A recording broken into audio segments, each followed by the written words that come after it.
Right, we are back. UFC's in New Jersey, Atlantic City. Aaron Blanchfield taking on Manon Fiorot. This is not the greatest card, but it's a lot better than last week's card, that's for sure. And just a bankroll builder leading up to UFC 300. If you guys need a place to BetUS, promo code Iceman. We're giving a new promo where your first initial 3 deposits are all 125% bonuses on your first 3 deposits. So only gambling website out there I know doing your first 3 deposits that are giving a bonus. Usually it's just one, your first deposit, but we out here giving 3. So since the last video, actually, UFC settled on that lawsuit. So that was a lawsuit everyone was talking about for a while. And these fighters who were in charge of the so-called lawsuit, the guys like Kung Lee, Cajun Johnson, I don't know exactly who's the main guys, but they sold out. And they specifically said, even before, they're like, we don't care about the money. We just want changes to happen in the UFC, right? We want to make changes. The only way that could have happened is if they actually went to trial and you started to see everything, right? Only then could have changes happened. UFC threw out a number, 335 million or whatever it was, and those fighters jumped on it. And I think they make maybe 200K after lawyer fees for each fighter, which is decent, but I thought you guys didn't care about the money. You guys wanted to see change to the sport. That's all BS, because the moment the UFC, and some guys were like, hey, what if we went to trial, we might have got nothing. But I thought it wasn't about the money. I thought it was trying to make change for the sport. Now you're going to see zero change. All these fighters now, they're going to, in their contracts, something about they're not able to be a part of class action lawsuits further. So this is not going to change. UFC fighter pay is going to stay the same. Absolutely ridiculous. And yeah, the UFC is going to go on as usual, and everyone is going to be underpaid. And White is going to be gambling with the Nelk boys, losing $1 million at the tables or whatever it is. Crazy. Doesn't matter, because he's laughing to the bank, because that is nothing for them. $335 million to pay out after all the years of literally underpaying fighters for all these years. The money they made just on Conor McGregor merch is more than 335 million. Just on selling Conor McGregor t-shirts and hoodies, they've made more than that. It's ridiculous, man. But it is what it is. The fighters sold out. They said they wouldn't. They sold out for the money. UFC threw some money at them, and they're like, you know what? We're going to take it. And they took it, and they didn't really want to make change to the sport like they said. And it is what it is, right? So this weekend, Aaron Blanchfield taking on Manon Fiorot. Aaron Blanchfield, man, she's got a wicked jiu-jitsu game. She is very, very good on the ground. Her jiu-jitsu is phenomenal. And, Manon, she's got some decent jiu-jitsu herself, but known more for being a striker.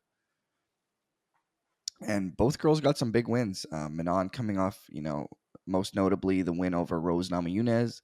And before that, she beat Caitlin Chukagian, who is Caitlin Sermonara now. I believe that's her last name. And Aaron Blanchfield, man, she's been looking phenomenal. I think she beat Tyla Santos, who they cut from the UFC. She was a pretty good girl. She's like 19-2. Forgot what the issue was with her, but they got rid of Tyla Santos, who's actually a pretty good fighter for the female division.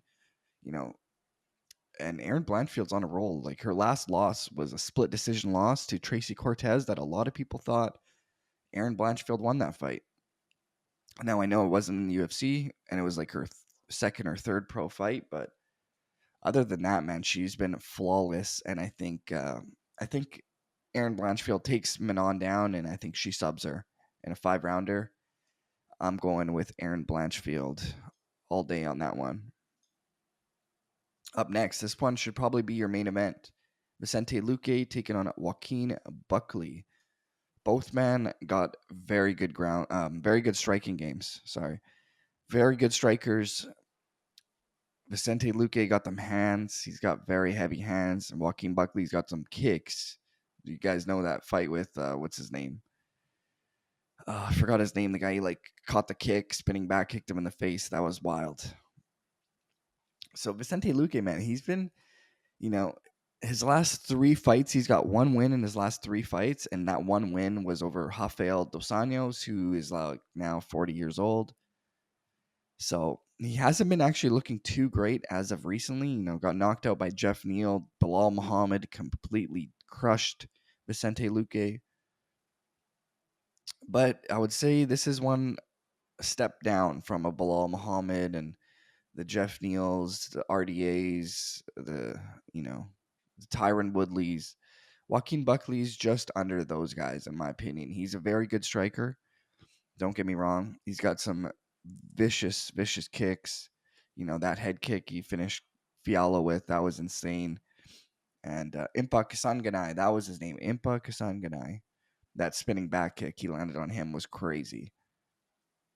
Now, I think this is going to be a stand-up match the entire time. I'm slightly leaning towards Luque just because he is more well-rounded, but this fight could literally go either way.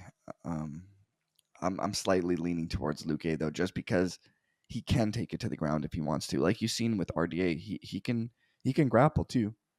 He's got a black belt in Brazilian Jiu-Jitsu. He's got submissions. He's submitted some good dudes.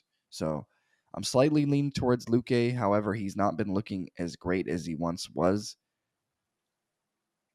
But that being said, if this fight does stay on the feet, Joaquin Buckley can bang, man. And Joaquin Buckley will literally stand in the pocket and exchange, and he is a very good striker himself. So I'll take Luque, but that one's close. Next one, Weidman versus Bruno Silva. This is crazy. I don't know why Chris Weidman's still fighting. It's got to be the money, right? I mean, can I see? I'm gonna pull up actually his record here. Hold on. The fact that he is still doing the damn thing at his age is wild. So the All American, he's coming off two straight losses. He had that one win to Omari Akhmedov, who doesn't fight in the UFC anymore. That was like a while ago, though. That was 4 years ago. Yeah, so his last two fights, he had one fight in 2021 against Uriah Hall, broke his leg in 2021, comes back, fights Brad Tavares, gets, dominated by Brad Tavares, and now he's fighting Bruno Silva, who I believe knocked out Brad Tavares pretty viciously in the first round. And I think he's going to do exactly that to Chris Weidman, because Chris Weidman, they need to fill this boy up with juice or something, because he is not looking good, man. I don't know why he's doing it, because this is a guy who's, he's got some big wins. That Anderson Silva win was big at the time. He stopped the Anderson Silva train, man. And, I know Bruno Silva, he had some tough last few fights. Like he fought Brendan Allen. Brendan Allen's a monster. Great jiu-jitsu game. Got subbed. Okay, cool. Then his last fight, he took on Shara Bullet Magomedov, the pirate, the guy with one eye. Crazy how he's allowed to fight with one eye. Obviously, it's, I don't know what commissions will allow him to do that, fight with one eye, but it ain't in the U.S., that's for sure. But much easier step down in competition. He's taking on Chris Weidman. Now, Bruno Silva does have, some submission losses. So if Chris Weidman needs a path to victory, it's got to be the grappling. He's a great wrestler, He's been wrestling his whole life. Great wrestler. And he's got a very good jiu-jitsu game as well. And Bruno Silva does have holes in his jiu-jitsu, but I just have a feeling, 39 years old, all that time off. I don't even know why he's fighting. I believe it's just, because he can't get those lump sum checks anymore. And the only way to get those is to fight. So I'll go Bruno Silva all day. If you guys need someone to put on your parlay, it's got to be Bruno. Next one, Nursultan Ruzibov. This guy's for real. Nursultan taking on Cedric Dumas. So Nursultan, first time I seen him, it was his first fight in the UFC. And he took on a monster in Bruno Ferreira. Bruno Ferreira was undefeated at the time and coming off a vicious knockout over the RoboCop. If you guys don't know, I've been Gregory Robocop Rodriguez is a monster. And Bruno Ferreira completely crushed him. He knocked out Gregory Rodriguez in the first round, and Gregory Rodriguez has a chin. He literally destroyed him. Then he fights Nursultan, gets KO'd in 1 minute, and then his next fight, he takes on, Phil Hawes and destroys Phil Hawes. So Bruno Ferreira is for real. And Nursultan completely sliced right through him. And if you guys see, look at this. He's 6'5" for 185. He's tall, man. Tall, lanky, very good striker. And look at his takedown average, 11s.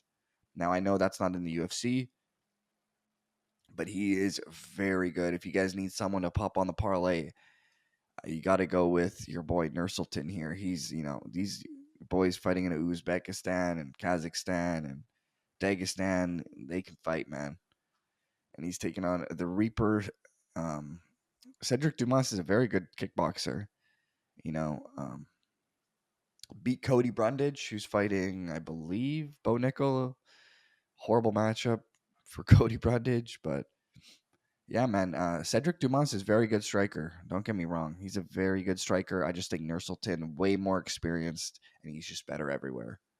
So I'll go with Nursultan on that one. Next one, Bill Algeo taking on Kyle Nelson. I have a feeling this fight's going to go to decision. So Bill Algeo, he's got some pretty good wins, man. Beat Alex Hernandez, beat Herbert Burns, beat TJ Brown. And those were pretty impressive. I know he lost a split decision to Andre Fili. Okay, not bad. Andre Fili's he's pretty good. Now he's taking on the Canadian. They call him the Monster, fighting out of Ontario, Canada. And he's another guy who's been looking very good lately. His last win is a unanimous decision win over Fernando Padilla. If you guys don't know, Fernando Padilla just won last weekend, had a very great performance last weekend. And Kyle Nelson, completely dominated Fernando Padilla and fought Blake Wilder before that, beat him. Lost to Jai Herbert, who's like super tall for that weight class. The Jai Herbert almost had Ilya Taporia, almost finished Taporia. So this one I have a feeling is going to go to decision. Yeah, I'll take this fight, Bill Algeo and Kyle Nelson. The fact that Bill Algeo is such a big favorite, minus 220, that's incorrect. I don't know if I agree with that. Do I think he might win? Yeah. Do I think he should be minus 220? I do not think so. That is very weird. Chidi Njokuani, he is the brother of former UFC fighter Anthony Njokuani, and he is for real. Very good striker. Taking on Reese McKee. So Reese McKee was in the UFC. He's a guy who fought Hamzat in his first UFC fight. Yeah, your first UFC fight here is Hamzat Chimaev. Congrats. Happy birthday. Just got destroyed by Hamzat Chimaev, right? As expected. Next fight takes on Alex Morono. And Morono beats him pretty decisively, wins a decision.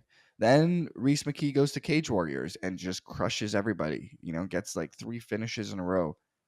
And, makes sense because he's used to fighting killers in the UFC. Now he's in Cage Warriors, destroys people. Now he comes back to the UFC, fights Ange Lusa. If you guys don't know Ange Lusa, he just fought Brian Battle, got a soft ass eye poke, and quit because he was losing the fight. Whatever. You even see Bisping agreeing with Brian Battle. It was a whole little thing going on. And now you're taking on Chidi Njokuani. So I don't think Reese McKee's actually never got a win in the UFC. I don't think so. He's had like 3-4 fights in the UFC and actually he's never got a win. That's crazy.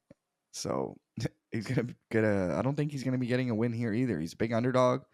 Chidi, not a big underdog, but he's minus 155 here on some websites. He's almost a 2-1 underdog. I think Chidi Njokuani knocks him out in my opinion because he's a very good striker. I'll go with Chidi Njokuani on that one. Skeletor, Reese McKee just hasn't been able to get it done in the UFC. Maybe he goes in there and gets his first win. I don't know, but highly doubt it. And last one I'll touch on here. Even Andre Petrosky, Jacob Malkoun. I'll go with Jacob Malkoun. I haven't been too impressed with Petrosky. Just got KO'd by Michelle Pereira. Lost to Mershard as well. Not impressed. Where's that one? Yeah, Julio Arce. This one really caught my eye because of how big of a favorite he is. So check this out. He's almost a 5-1 favorite, minus 475. Taking on Herbert Burns, brother of Gilbert Burns. And Julio Arce, he's 2-2 in his last four. So he lost to Montel Jackson, not impressive. Beats Daniel Santos. He got KO'd by Yadong Song. Yadong Song is for real. He's one of the top guys in that division. So he's 2-2 in his last four.